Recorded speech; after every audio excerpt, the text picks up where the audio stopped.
So today we are going to start a very important endocrine topic, that is thyroid and antithyroid drugs. So thyroid problems is a growing incidence and prevalence, both are growing up day by day as we are testing more. So for exam purpose, antithyroid drugs are more important. That means antithyroid drugs are used in treatment of hyperthyroidism, and thyroid, that means thyroxine supplement, that is used in treatment of hypothyroidism, that is more common in society. So hypothyroidism and hyperthyroidism are, we have to discuss, learn. We shall learn today how to treat that and what are the manifestation of the hypothyroidism and hyperthyroidism. So this is the hypothyroidism. Hypothyroidism means dysfunction or decreased function of the thyroid glands. That's why there is decreased secretion of the thyroxine hormone.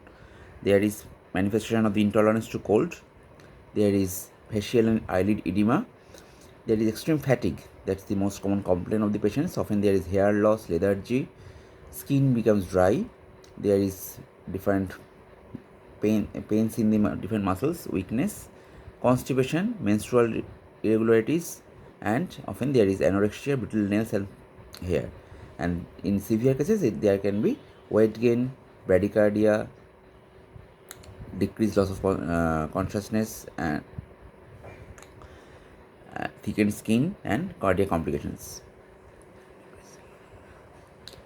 Hyperthyroidism, on the other hand, is increased secretion of the thyroxine, and that is the manifestation are just opposite to the hypothyroidism. So in hypothyroidism, we had discussed there is intolerance to cold, but here in hyperthyroidism there is intolerance to heat, and there is bulging eyes, facial flushing, there is enlarged thyroid, often it is seen in the neck of the patient, that is called goiter, tachycardia, systolic BP is increased, often there is weight loss, muscle wasting, patient complain of the tremor, diarrhea, whereas in hypothyroidism it is constipation, in hyperthyroidism it is diarrhea, and there is also menstrual changes. So normally in hypothyroidism there is generally menstruation is heavier, that means there is often menorrhagia, and in hyperthyroidism there is often amenorrhea, that means there is delay in the menstrual cycle.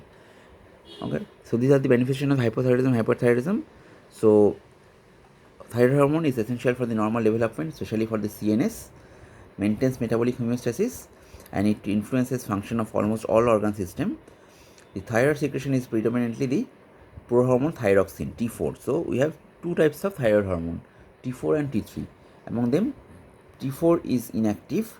It needs to be converted to liver and other tissue to the active form triiodothyronine. So T4 is thyroxine. We supplement that T4 generally, thyroxine, but the active drug is triiodothyronine, that is in short we call it T3. Serum concentration of thyroid hormone are precisely regulated by pituitary hormone TSH in a classic negative feedback system. So we have discussed anterior pituitary hormone. So TSH secreted from the anterior pituitary, that helps in secretion of the T4 and T3, and after T4 and T3 becomes excess or adequate, they send negative feedback to the pituitary so that TSH secretion is suppressed. But when T4 T3 is low, TSH secretion is become more, so that thyroid gland can secrete more T4 and T3. So thyroid nodules and goiter, thyroid enlargement are the most common abnormalities, and it can be either benign or malignant process. So screening of the newborn population for congenital thyroidism is must, because unless we detect congenital hypothyroidism early, there can be irreversible delay in the developmental process of the neuron, and the children get low IQ for the rest of the life. So we have to detect congenital hypothyroidism early in the life, so that we can supplement thyroxine and we can improve the neural development of the children. So treatment of the hypothyroid patient consists of the thyroid hormone replacement. So treatment options for the hyperthyroid patient include antithyroid drugs. So antithyroid drugs are used in treatment of hyperthyroidism, and thyroxine supplement is used in treatment of the hypothyroidism. And also destruction of the gland by the administration of radioactive iodine or surgical removal. So apart from antithyroid drugs, what else we can do for the hyperthyroidism? Either we can destroy the gland by the radioactive iodine, or in severe cases when there is obstructive symptoms like patient is complaining of the dysphagia, there is respiratory distress, then we can surgically remove the thyroid gland. So history, as in Graves and Basedow, were associated with clinical feature of the Graves disease with swelling of the thyroid gland, and Kendall obtained the crystalline thyroxine suggested its chemical formula. So thyroxine was the first hormone to be synthesized in the laboratory, and thyroid is named for the Greek word shield shaped from the shape of the nearby tracheal cartilage. So chemistry. So both T4 and T3 are iodine containing derivatives of thyrosine, which is a condensation product of two molecules of amino acid tyrosine. So tyrosine is essential for the synthesis of the thyroid gland, and tyrosine is combined with the iodine, and then so in T4 there are 4 iodine, in T3 there are 3 iodine. So thyroxine is 3,5,3' tetraiodothyronine. So tetraiodo. So there is 4 iodines in the T4, whereas in T3 there is 3,5,3' triiodothyronine. So there is 3 iodine in the T3, but in both the cases tyrosine is must. So this is the structure of the thyroxine, triiodothyronine, and 5' triiodothyronine. So these are three. Look here. So 3,5,3' triiodothyronine is the T3, but sometimes during the generation of the T3 there is generation of 3', 5' triiodothyronine, that is we call reverse T3. So 3,5,3' triiodothyronine is the T3, but if there is generation of the 3', 5' triiodothyronine, that is we call T3. So here reverse T3. So here you see that normally in this position there is 2 iodine, and in here there is 1 iodine, that is we call T3. But if there is 1 iodine here and 2 iodine here, then we call it reverse T3. Reverse T3, remember, it is not active. So generation of reverse T3 actually is not wanted. So biosynthesis, you have to remember the steps of the synthesis of the thyroid gland. That is very important for your exam purpose. So thyroid hormones are synthesized and stored as amino acid residues of thyroglobulin, that is a protein constituting the vast majority of the thyroid follicular colloid. So in thyroid there are follicular cell, and within that there is colloid, and the amino acid residues, the thyroid hormones are synthesized and stored as amino acid residues of thyroglobulin. So thyroglobulin present in the thyroid colloid, and that actually stores the thyroid hormones. Thyroglobulin is a complex glycoprotein, and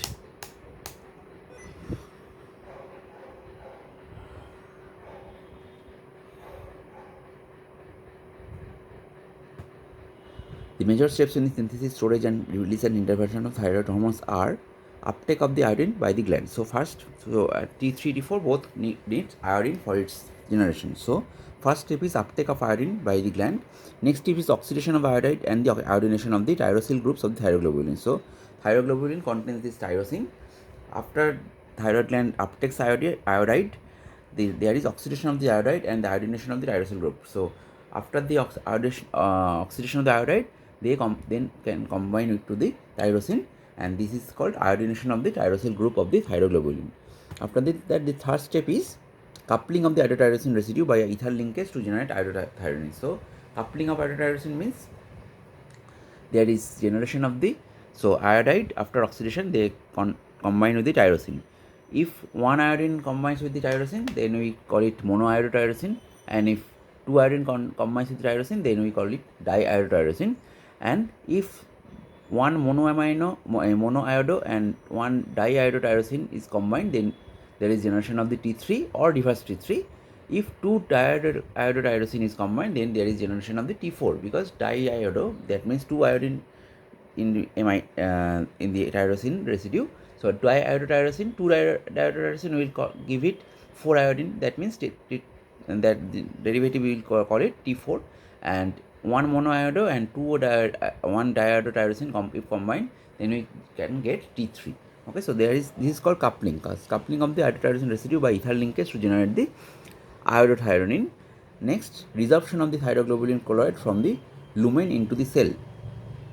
So there is resorption of the thyroglobulin colloid from the lumen of the gland into the follicular cell, and there is proteolysis of the thyroglobulin and release of the thyroxine and thyroglobulin into the blood. So after the come into the cell, there is proteolysis of the thyroglobulin, and after that there is, so thyroglobulin stores that T3 and T4, but that storage is not complete. The purpose is not served if that is not released into the blood. So after that, there is proteolysis of thyroglobulin and the release of thyroxine and thyrothionin into the blood. Next, there is recycling of the iodine within the thyroid cell via deiodination of the mono and diiodotyrosine and reuse of the iodide. So there is recycling of the thyroid iodine within the thyroid cell via deiodination of the mono and diiodotyrosine.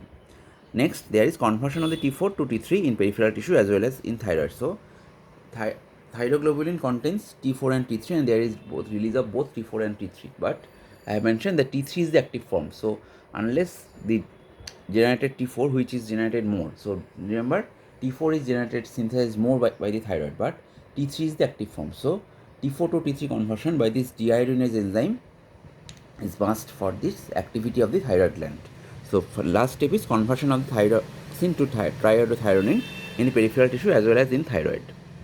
So this is the picture you should remember. So first there is iodide trapping, and there is oxidation of the iodide. There is combination of this iodide to the thyroglobulin which contains tyrosine, and there is generation of this MIT. MIT is monoiodotyrosine, the diiodotyrosine, and there is coupling of this one MIT with one DIT that generates T3, and if two DIT are combined, then there is generation of the T4. And after that, so this happens in the lumen, and after that there is endocytosis of this T4 T3 containing thyroglobulin into the cell. There is then proteolysis of the thyroglobulin molecules. There is release of the T4 T3, and this is secreted into the blood. And after that, we also within the thyroid cell, DIT, MIT are released, and that iodine is again reused for the generation of the further cycles of the T4 T3. So iodide uptake is the first step. I am discussing one step each step. So the concentration of iodide in blood is low, and there is a symporter, sodium iodide symporter or NIS of thyroid cells by an active transport process to concentrate iodide. So concentration of iodide in blood is low, but in thyroid there is high concentration of the iodide. So how to ensures further transport of the iodide from blood to thyroid? Then we need an active pump, because in blood already iodide concentration is low, in thyroid already iodide concentration is high. So against this concentration gradient, thyroid iodide is uptaken by the thyroid gland by a symporter that is called sodium iodide symporter, NIS. It is an active transport process, and that helps to concentrate iodide within the thyroid gland. And this trapping is stimulated by TSH. So TSH is the thyroid stimulating hormone. It is generated for synthesized from the anterior pituitary, and its main function is to synthesize more and more T4 and T3. And the first step of this T4 T3 synthesis, that is iodide trapping, that is also helped by the TSH. And there is low iodide thyroid gland iodine stored activating, and large iodide stored inhibits this process. So when there is iodide store is already high in the thyroid gland, then it is inhibited. So sodium iodide symporter is not active then. But when the thyroid gland iodine store is less, then this sodium iodide symporter is more active. Apart from thyroid gland, skin, salivary glands, gastric mucosa, intestine, mammary glands, placenta also possess this sodium iodide symporter. Next, oxidation and iodination. So iodide trapped by follicular cells is carried across the apical membrane by pendrin transporter. So iodide is trapped by the follicular cells, and this is oxidized by the membrane-bound thyroid peroxidase enzyme. So this is the important enzyme, thyroid peroxidase. In short, we call it TPO. So TPO oxidizes the iodide to iodinium ions or hypoiodous acid or enzyme-linked hypoiodate with the help of hydrogen peroxide. This combine avidly with the tyrosyl residue of thyroglobulin. So after this combination oxidation of the iodide to iodinium or hypoiodous acid, they then combine to the tyrosyl residue of the thyroglobulin, and this forms the monoiodo or diiodotyrosine, while the residues are still attached to the thyroglobulin chains. So this, and then there is coupling. So this is the MIT, monoiodotyrosine or diiodotyrosine. If MIT and DIT is combined, then we get T3, or we can get reverse T3. Or if both DIT are combined, that is the more predominant process, we get T4. So this is coupling. This normally much more T4 is formed than T3, and during iodide deficiency, relatively more MIT is available, so greater proportion of the T3 is formed. So in some states, countries or regions where iodine is deficient in the diet, during this iodine deficiency state, generally more MIT is generated. So as MIT contains less iodine, so body generates more monoiodotyrosine rather than diiodotyrosine. But in iodine excess area or iodine sufficient area, more DIT is generated, actually more T4 is generated. So in iodine deficient area, greater proportion of the T3 is formed. That is the natural balance maintained by the body, because T3 is the active form. So in the iodine deficient state, so that T3 deficiency is not manifested much early, that's why body tries to generate more T3 in the iodine deficient state also. But in iodine sufficient state, T4 is more generated, and from that T4 body converts required amount of the T3. It is catalyzed by the same thyroid peroxidase also. So thyroid peroxidase helps in the oxidation of the iodide to iodinium ion. After that, it can bind to the tyrosyl residue, and this coupling reaction is also catalyzed by the same enzyme TPO, thyroid peroxidase. So thyroglobulin supports coupling by providing favorable spatial configuration, and there is oxidation of the iodide and coupling of both stimulated by the TSH. So once again, TSH helps in this coupling reaction also. So after that generation of the MITD T3T4, thyroglobulin containing iodated tyrosyl residue are transported to the interior of the follicles, and they remain stored as thyroid colloid. They are taken back into the cell by the endocytosis, and after that there is lysosome breaks that, and T4 T3 so released and secreted into circulation. Some MITDIT are also released. So all MITDIT are not converted into T4 T3. Some MITDIT are also present in the thyroglobulin itself, and after the proteolysis, some MITDIT are released into the cell again, and these MITDIT residues are deiodinated. So this iodine is again reused for the generation of the further MITDIT or further T4 T3. And normal human thyroid secretes 60 to 90 microgram of T4 and 10 to 30 microgram of T3 daily. So this is the daily generation of the thyroxine hormone in our body. Peripheral conversion of T4 T3, that is important, because unless we convert T4 to T3, we cannot get actions of the functions of the thyroid hormones. So liver and kidney convert T4 to T3. About 1/3 of T4 secreted by thyroid undergoes this change, and most of the T3 in plasma is derived from the liver. Target tissue take up T3 from the circulation. Brain and pituitary take up T4 and convert it to T3 within their own cell. Almost equal amounts of the normal T3 and reverse T3 are produced in the periphery. So reverse T3 is also combination of the MITDIT, but the positions are separate of this iodination positions are different. Propyl thiouracil, propranolol, amiodarone and glucocorticoids inhibit the peripheral conversion of T4 to T3. These drugs need to remember because when hyperthyroid state, so in thyrotoxicosis or hyperthyroid state, we want less T3 production. Then we have to prevent this T4 to T3 conversion by some drugs, and these drugs, propyl thiouracil, propranolol, amiodarone, glucocorticoids, they inhibit the peripheral conversion of T4 to T3, and that's why they can be used in treatment of the thyrotoxic state when more generation of the T3 we do not want. Okay. Transport, metabolism and excretion.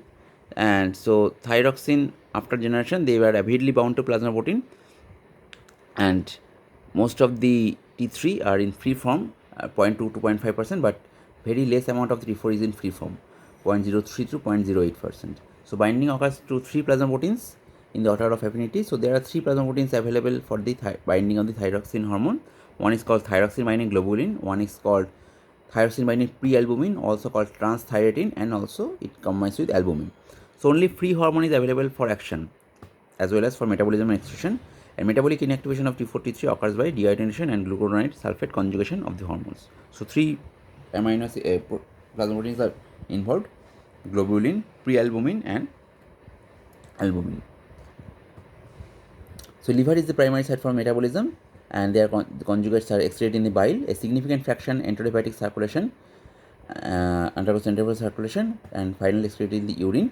So plasma T-half, that is important. Plasma T-half of T4 is 6 to 7 days, while that of T3 is 1 to 2 days. So T3 is short-lived acting, T4 is long acting, but the active form is T3, and thyroid gland generates more T4. So these are the basic difference of T4 to T3. T4 and T3. Half-lives are shortened in the hyperthyroidism and prolonged in the hypothyroidism. So this long half-life of thyroxine is important, 6 to 7 days. That means even in hypothyroid patient generally we prescribe thyroxine supplement. So if patient misses 1 or 2 doses, then there is no catastrophic result because half-life is long. So thyroxine hormone, which we are taking by tablet in tablet form, that remains active for long time.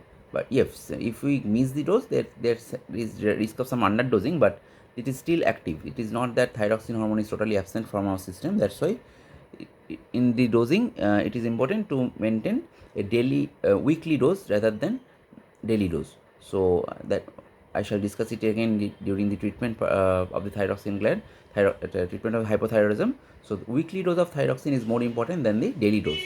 So if a patient miss 1 or 2 days therapy, then he or she can take extra tablets on the other days, or they can adjust the dose so that weekly dose remains same, because they have the advantage that T4 has long half-life of about 1 week, but T3 is active for 1 to 2 days only. So during pregnancy, thyroxine binding globulin is increased, concentration of the free hormone remains unaltered. So during pregnancy, there are multiple changes in the thyroxine handling by the body. So thyroxine binding globulin is increased, but concentration of the free hormone remains unaltered. So this is the regulation of secretion. So we have discussed that T4, T3, that is synthesis is helped by the TSH, but the above the TSH there is also a hypothalamic hormone that is called TRH, thyrotropin releasing hormone. So thyrotropin releasing hormone that is secreted from the hypothalamus. This TRH helps in synthesis of the more TSH. So after that, this TSH comes into thyroid to play role in the excess generation of the T4, T3. When T4, T3 are in excess, then they send signal to the anterobutary, also to the hypothalamus, to decrease the secretion of the TRH and TSH. So when T4, T3 is adequate, TSH, T4 and TRH are suppressed, and when T3, T4 are low, TSH and TRH synthesis are increased. So that is the balance maintained by the body. But in some cases, like TSH secreting adenoma, there is more generation of the T4, T3, and then negative feedback also cannot suppress the TSH generation properly. So, but remember, normally we have more TSH means more T4, T3, T4, but more T3, T4 ultimately blocks the interpretatory secretion of the TSH further. Physiological action. So we have to discuss it in short, quickly, because we have to discuss the antithyroid drug more. So growth and development. So thyroxine hormone is important for all actions. Growth, from starting from the growth and development. So congenital deficiency of T4, T3 we call it cretinism. So milestone of the development are delayed, and practically every organ suffers. So it is involved in the growth and development of all organs. So that's why all organs actually suffers, but mostly central nervous system that suffers the most. So retardation of the nervous deficit is a consequence of the paucity of the axonal and dendritic ramification. There is decreased synapse formation and decreased myelination. That's why there is manifestation of this poor neural development, and these are the manifestation of the congenital hypothyroidism. So if thyroid disease in pregnancy is not treated properly, then there is development of the hypothyroidism in the neonate, and that can manifest as congenital hypothyroidism. That's why you have to detect the congenital hypothyroidism very early. And remember, thyroxine, TSH, checking TSH and T4 status in the pregnancy is must to detect hypothyroidism, because often hypothyroidism patients do not have any symptom. That's why universal screening of the mother as well during the pregnancy, as well as universal screening of the neonate just after delivery for hypothyroidism is mandatory. Unless we detect hypothyroidism in the mother, we cannot prevent hypothyroidism in the neonate properly. And also, even if it is missed, if we can check the TSH level just after birth, then we can detect the hypothyroidism in the neonate early, and then we can improve the neurological status of the baby.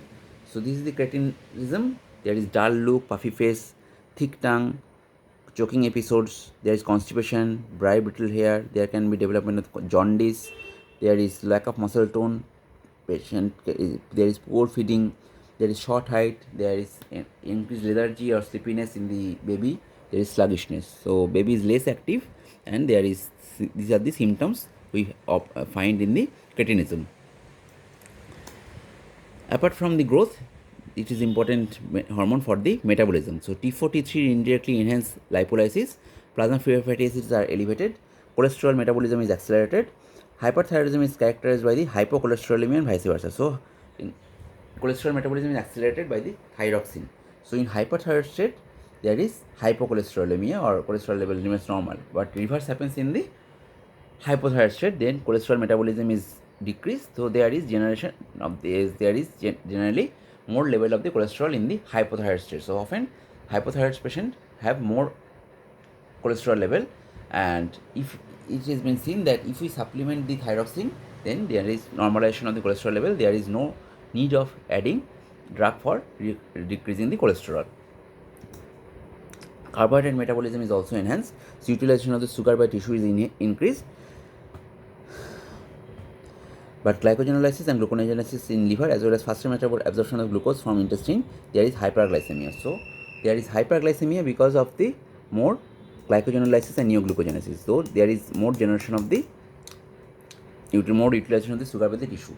So in lipid it enhances lipolysis, there is decrease in the cholesterol level, but in carbohydrate metabolism due to increased glycogenolysis and neoglucogenesis, there is more chance of hyperglycemia. And remember, thyroxine hormone is one of the counter-regulatory hormone which is involved in the recovery process of the hypoglycemia. So in hypoglycemia, body tries to generate more glycogenolysis, gluconeogenesis. Then some of the hormones help in the body to generate more glucose from the liver, and thyroxine helps in that process. Also, we have glucocorticoids, we have adrenaline, we have growth hormone. So all these are the counter-regulatory hormones which help in the recovery process of the hypoglycemia by generating more glycogenolysis and neoglucogenesis. So that's why thyroxine hormone, if it in hyperthyroid state, because of this glycogenolysis, neoglucogenesis, then generally there is hyperglycemia. Protein metabolism is also increased. There is increased amount of the protein being used as energy source. So prolonged action results in negative nitrogen balance and tissue wasting, and that's why there is weight loss is in hyperthyroidism. So T4, T3 excess increase the BMR by stimulation of the cellular metabolism that maintains normal body temperature. There is uncoupling of the oxidative phosphorylation. If there is excess energy being released as heat, and metabolic rate in most of the organs is increased, but in brain, gonads, uterus, spleen and lymph node, it is not significantly affected, but most of the organs metabolism is increased by the thyroxine.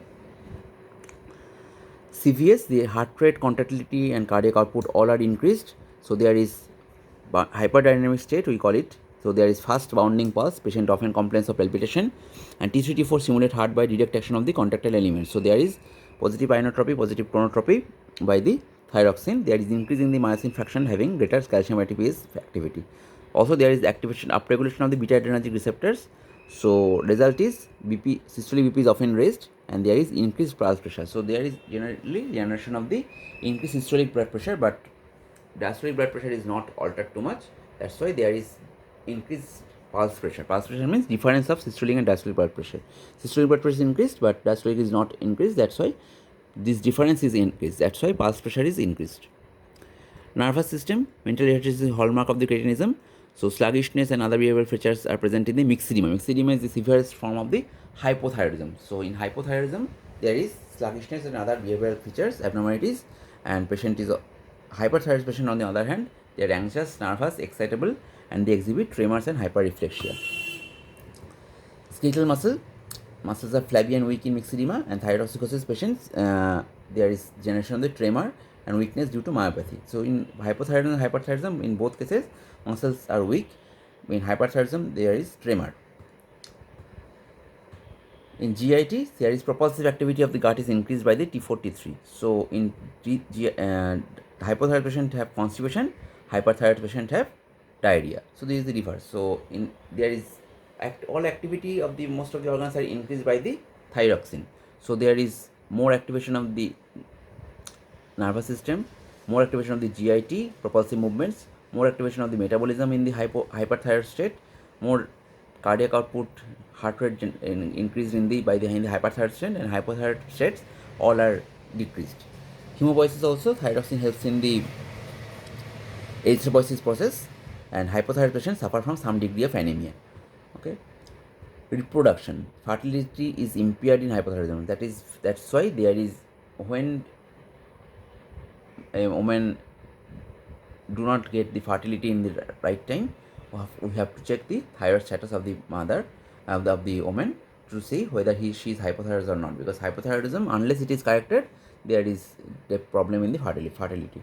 So women suffer from the oligomenorrhea, and normal thyroid function is required for the maintenance of the pregnancy and lactation. So thyroid function is essential to check in the reproductive age woman, because not only for its fertility but also, if we detect the hypothyroidism, then we have to supplement, we have to treat it properly in the mother, so that we can prevent congenital hypothyroidism. Now, mechanism of action: T3 T4 penetrate cell by active transport. So remember, T3 thyroid hormones are the receptors, are the nuclear receptor. So the receptor present in the nuclei. So both T3 T4 penetrate the cell by the active transport. They produce majority of their action by combining with a nuclear thyroid hormone receptor. So there are two TR isoform families. One is called TR alpha and TR beta. TR resides in the nucleus even in the unliganded inactive state. It is bound to the thyroid hormone response element in the enhancer region of the target genes along with co-repressor. So don't remember too much. So remember, there are two TR isoforms which are present in the nuclei, and they reside in the nucleus even in the unliganded inactive state. And T4 has much lower affinity to this TR, that because T3 is the active form. So T4 does not promote gene transcription. So when they are bound, T4 or T3 bound to the this thyroid hormone response element in the enhancer region of the target genes, there is generation of some, there is apart from that, when T3 binds to the ligand binding domain of the TR, so TR is the thyroid receptors, and when T3 binds to this ligand binding domain, and the heterodimerization with retinoid X receptor. So retinoid X receptor is also involved in the reaction of the thyroxine. So there is heterodimer formation. One is TR and one is called retinoid X receptor, RXR. That undergoes a conformation change, releasing the co-repressor. So co-repressor actually a part of the a molecule which repress the gene transcription of the gene, and when there is active when ligand comes, there is release of this co-repressor, and then binds some co-activator is bind, which helps in the helps in the gene transcription. So this co-activator binding induces gene transcription. There is production of the specific mRNA and a specific pattern of the protein synthesis. Various metabolic and anatomic effects are then obtained. So T4 and T3 both penetrate to the nuclei, and T3 is more bound to that nucleus, and T3 in the nucleus there is this co-repressor and co-activator. So in co-repressor is normally bound to the this thyroid hormone response element, and there is generation of this heterodimer with TR with RXR, and when TR RXR is bound to this gene, then T4 co-repressor is released and co-activator is bound, and after that co-activator there is binding of the co-activator, there is more gene transcription, and then these various metabolic and anatomic effects of the thyroids are obtained. So there is sensitization of the adrenergic receptor to catecholamines, and there is induction of the adrenal cyclase, proliferation of the beta adrenal receptors. That is the additional function of the thyroid gland, because they cause induction of the adrenal cyclase and proliferation of the beta receptor. But they mainly act on the nuclear receptor T3, and it heterodimerizes with the RXR, and that increase the conformation change, releasing the co-repressor and binding the co-activator. So this is the mechanism of action is a little bit difficult, but remember it is a nuclear receptor. Relation between T4 and T3, that is very important for the exam. So thyroid secretes more T4 than T3, but in iodine deficient state the difference is reduced, because I have mentioned that in iodine deficient state body tries to generate more T3 than the T4, but the T4 is the major circulating hormone. It is 15 times more tightly bound to the plasma proteins, and T3 is 5 times more potent than the T4 and acts faster. So T3 is the active form, T3 generally acts to the nuclear receptor more than the T4, but T4 is the predominant circulating hormone. So the peak effect of T3 comes in 1 to 2 days, while that of T4 takes 6 to 8 days. And T3 is more avidly bound to the nuclear receptor than the T4. Okay. About 1/3 of T4 is converted to T3 by the deiodinase enzyme, mainly present in the thyroid, liver, and kidney.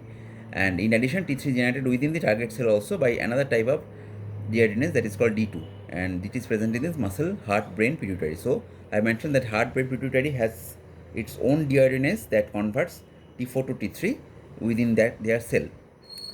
So this is the difference. Difference means generation of T4 is more, but T3 is the active form.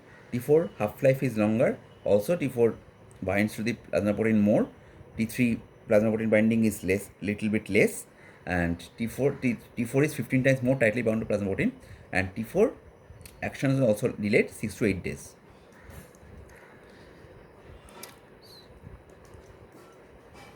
And only the unbound hormone has metabolic activity. Change in either the concentration of these proteins or the binding affinity of the hormones for the proteins has major effects on the total serum hormone levels. Certain drugs and variety of pathological physiological conditions can alter both the binding of the thyroid hormone to the plasma proteins. So example, change in the circulating concentration of estrogen during pregnancy or during the administration of the oral estrogen. So certain drugs can impair the thyroid metabolism. So there is increased binding, decreased binding. This is a long list. You can remember, there is nothing to understand. You can remember this from slides, not very important for your exam. Relation of thyroid to thyroid function, that is important. This is interesting. So in iodine deficient state, our common idea is that in iodine deficient state, thyroid function is also less because thyroxine generation is less. So normal thyroid function obviously requires an adequate intake of the iodine. So without it, normal amounts of hormone cannot be made, and when T4, T3 cannot be made, TSH is secreted in excess because negative feedback is lost. Then T4, T3 as it is less, then pituitary tries to secrete more TSH, and the thyroid hormone becomes gland becomes hyperplastic and hypertrophic. So in iodine deficient state, due to more generation of TSH, they tend to increase the size of the thyroid gland also, so that they try to increase the generation of the T4, T3, and in that process, thyroid gland becomes hypertrophic and hyperplastic. So there is increased size of the thyroid gland that manifests as goiter. So this enlarged and stimulated thyroid becomes remarkably efficient in extracting the residual traces of the iodine from the blood. So gland, if it is enlarged, then it tries to uptake more iodine from the blood. In mild to moderate iodine deficiency, the thyroid usually preferentially secreting T3. But in more severe iodine deficiency, adult hypothyroidism and cretinism can occur. So in iodine deficient state, body tries to generate more TSH. In that process, gland becomes enlarged, and then body tries to make more T3 so that function remains maintained. But ultimately, when iodine deficiency is continued, then that process also fails, and then there is manifestation of this hypothyroidism. So Joad-Bestow phenomenon is hyperthyroidism following admission of iodide or iodine. So in iodine sufficient area, when there is excess iodine supplement is given to the patient, there is excess formation of the thyroxine, that is called Joad-Bestow phenomenon, that is hyperthyroidism following admission of the iodine, either as a dietary supplement or as contrast medium. And Wolff-Chaikoff effect is opposite. It is an autoregulatory phenomenon that inhibits organification in the thyroid gland, the formation of the thyroid hormones inside the thyroid follicle, and the release of the thyroid hormones into the bloodstream. So Wolff-Chaikoff effect is an autoregulatory phenomenon. And Wolff-Chaikoff effect, what does that mean? When there is more excess, then formation of thyroid hormones inside the thyroid follicle is less. So in Joad-Bestow phenomenon means we are giving our iodine in the deficiency area or in iodine sufficient area, then body tries to make more thyroxine hormone, that is called Joad-Bestow. So iodine increases the thyroxine, that is Joad-Bestow. But iodine, if it is given in too much excess, then body thyroid gland do not want all that, and rather there is some autoregulatory phenomenon which inhibit actually the thyroid hormone release, that is called Wolff-Chaikoff effect. So okay, the release of thyroid hormone into the bloodstream is decreased. So how we can remember? Joad-Bestow phenomenon is iodine বেশি দিলে thyroxine বেশি তৈরি হবে। So বেশিতে বেশি, it is called Jod Basedow. আর iodine বেশি দিলাম কিন্তু থাইরয়েড হরমোন রিলিজ কম হলো, that is called Wolff Chaikoff. So Chaikoff, thyroid iodine দিলে থাইরয়েড হরমোন কম, এটা হচ্ছে Wolff Chaikoff effect. So iodine যেখানে 2 মাস দিতে হবে, খুব বেশি যদি দিই আমরা, then there is inhibition of the thyroid hormone release, that is called Wolff-Chaikoff effect, and that is used in treatment of the hyperthyroid state sometimes. This becomes evident secondary to elevated levels of the circulating iodide. So drugs and other factors that may increase levothyroxine dosage requirements. So impaired levothyroxine absorption. There are many drugs which inhibit the levothyroxine absorption. That's why in hypothyroid patients, often many drugs are advised not to take simultaneously with the thyroxine tablet. We have to give a gap of 2 to 4 hours. Like aluminum containing antacids, like calcium carbonate, food, iron salts, phosphate binders, proton pump inhibitors, raloxifene, sucralfate, soy products. So soy products like soybean, proton pump inhibitors and thyroxine often taken together by patients, but there should be minimum of 4-hour gap because thyroxine absorption is decreased by this proton pump inhibitors. So often a Bengali persons take thyroxine and pan D in the early morning in empty stomach, but that is wrong actually. Then thyroxine hormone cannot be absorbed properly. That's why there is decreased function of the thyroxine. Okay, so T3, remember proton pump inhibitors, sucralfate, antacids, that should not be combined with the given together with the thyroid hormone. Rather, we should also calcium carbonate, iron salts. This should not be combined. Should not be taken together with the thyroid. We have to give a gap of 2 to 4 hours. So this is the long list. Increase thyroxine metabolism, CYP3/4 induction. So some metabolism inducer also increase the metabolism, and that's why there is decreased effect of the thyroxine, like carbamazepine, phenytoin, rifampicin. They are all enzyme inducer. Amiodarone also increase the T4 to T3 conversion, inhibit the T4 to T3 conversion, so they also decrease the thyroid function. Amiodarone, that is an antiarrhythmic drug. And also drugs and other factors that may decrease levothyroxine dosage requirements. In advanced stage, there is less requirement of the thyroid, because in advanced stage, if too much we can supplement the thyroid, then there is more oxygen demand of the heart that can precipitate the ischemic heart disease, because thyroxine hormone increase the heart rate as well as contractility of the heart. So if it is given too much in the elderly, then that can precipitate ischemic heart disease. So levothyroxine tablet, which we commonly give in the treatment of the hypothyroidism, the oral viability is 75%. Severe hypothyroidism reduce the oral absorption.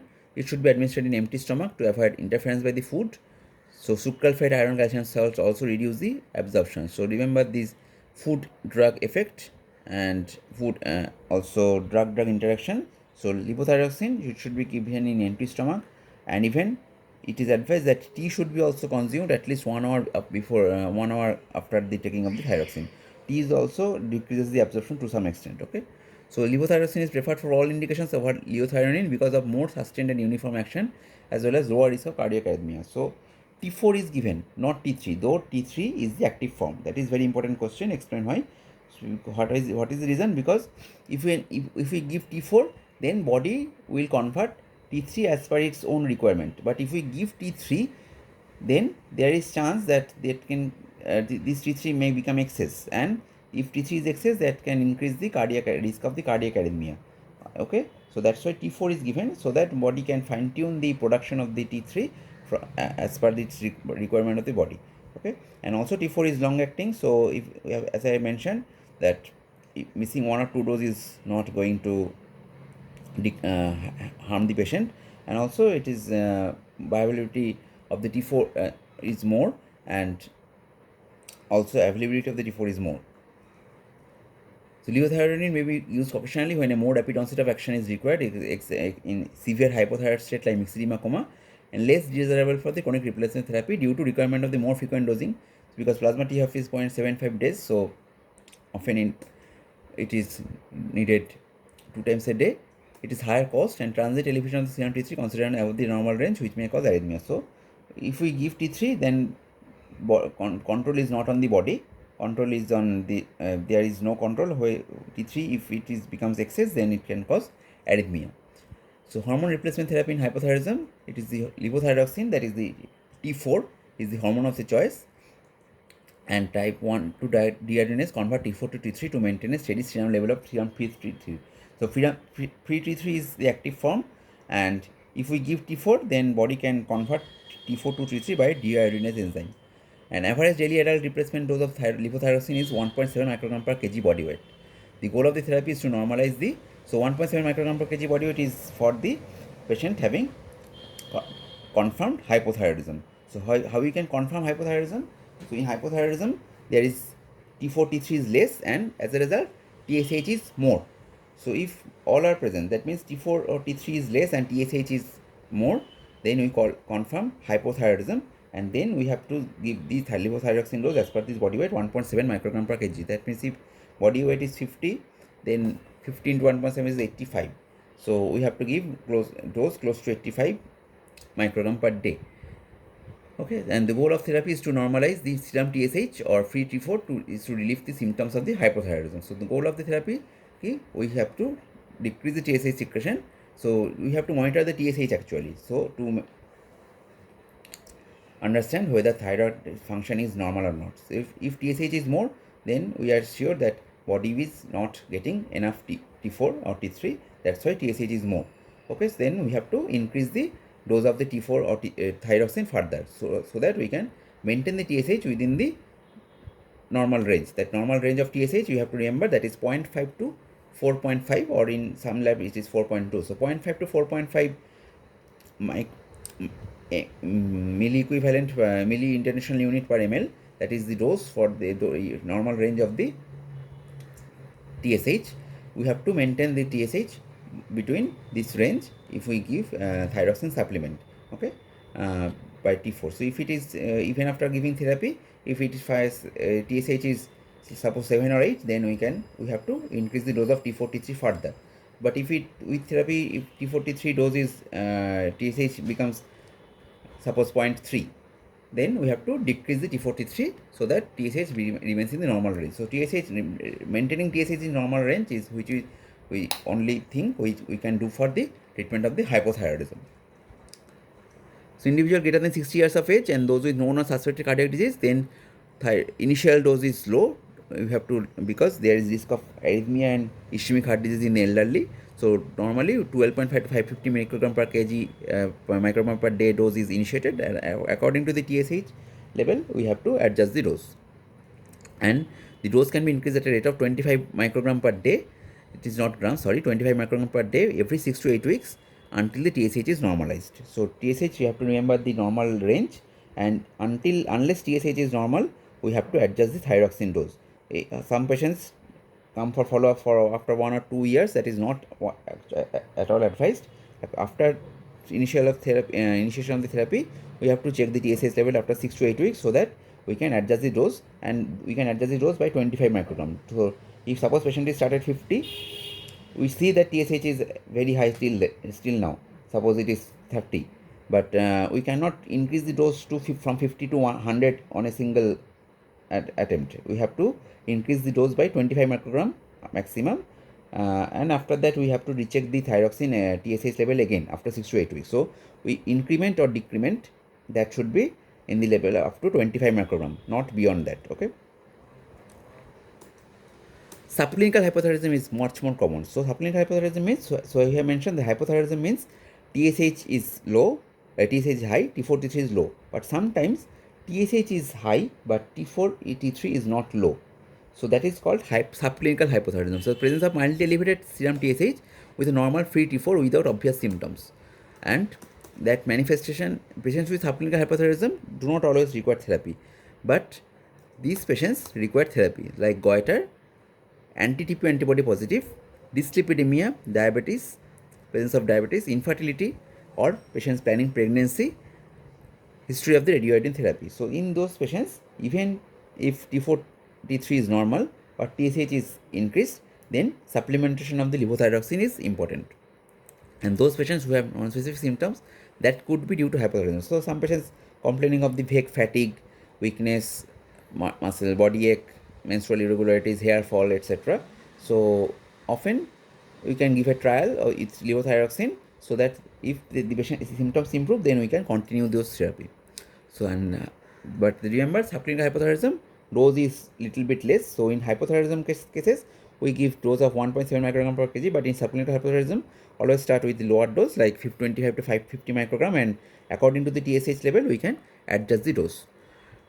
Hypothyroidism during pregnancy, the dose of levothyroxine in the hypothyroid patient becomes pregnant usually needs to be increased because increased serum concentration of the TB thyroxine globulin induced by estrogen, expression of the type 3 dehydrogenase by the placenta, and small amount of the transplacental placenta of the levothyroxine. So, in pregnancy, thyroid hormone TSH level is suppressed, and T4 level generally T4 T3 is increased because, and also there is increased demand. And in addition, pregnancy may unmask hypothyroidism in patients with pre-existing autoimmune thyroid disease. So, generally, in pregnancy, TSH level need to be kept much lower, below 2.5 or below 3, depending on the trimester. Normally, in first trimester, it is advised to keep TSH level below 2.5, and second and third trimester, TSH level should be kept below 3. And to maintain that, T4, so TSH need to be suppressed further. So that's why T4 T3 dosing is increased. So that generally there is increase in the dose of the thyroxine once pregnancy is confirmed. Generally we increase the dose by 30%. Okay. And overt hypothyroidism during pregnancy, fetal distress and impaired secondary development in the progeny. Supplemental hypothyroidism during pregnancy is associated with mildly impaired psychomotor development. So unless we correct the hypothyroidism or supplemental hypothyroidism in pregnancy, there is irreversible impaired development of the neural system of the baby. That's why it should be maintained very strictly. TSH should be below 2.5 micro international unit per ml, and so 2.5 micro international MIU micro international unit per ml is the TSH level within pregnancy. During pregnancy, that should be maintained. But in normal cases, we can keep it below 4.5. Increase in the miscarriage rate is happened in the presence of the antithyroid peroxidase antibody. So when this antithyroid peroxidase antibody is present, then also we have to supplement the levothyroxine. And what happens if we cannot suppress, apart from the impaired development of the neural system in the neurological system in the baby, there is also increased rate of abortion, increased rate of miscarriage. So early treatment with thyroxine may reduce miscarriage and preterm delivery.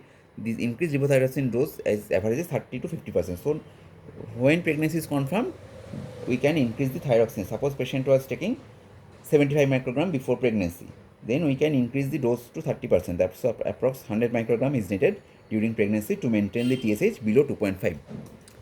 Congenital hypothyroidism we have discussed, but here remember the dose is high, 10 to 50 microgram per kg. So in adult hypothyroidism, dose is 1.7 microgram per kg, but in congenital hypothyroidism, dose is 10 to 15 microgram per kg. And goal is to maintain serum free T4 in the upper half of the reference range and TSH in the lower normal range. So remember, in congenital hypothyroidism as well as in pregnancy, TSH should be low, kept low, and T4 should be in the upper normal range. Assessment of physical growth, motor development, bone maturation, development process should be maintained. Thyroid nodules. So levothyroxine is also used in the treatment of some thyroid nodules, but is not recommended as a general practice. So I am not discussing here. And thyroid cancer, mainstay of therapy is surgical, but radioiodine levothyroxine suppresses TSH. So often in some cancer, TSH level is persistently high despite removal of the gland. So to decrease that TSH, we often supplement the thyroid. So rationale for TSH suppression is that TSH is the growth factor for this cancer. So greater degree of TSH suppression for a longer duration is recommended for high risk patients and those with metastatic disease. So if thyroid hormone has metastasized, then suppression of TSH is must, and then we can supplement the T4, because as thyroid gland is absent, to maintain the thyroid gland of course thyroid function, of course we need T4, and that T4 is also decreasing the TSH level, so that this TSH induced growth effect to other metastatic organs are decreased. And often it can be used in treatment of the refractory anemias, menstrual disorder, infertility not corrected by usual treatment, and constipation also.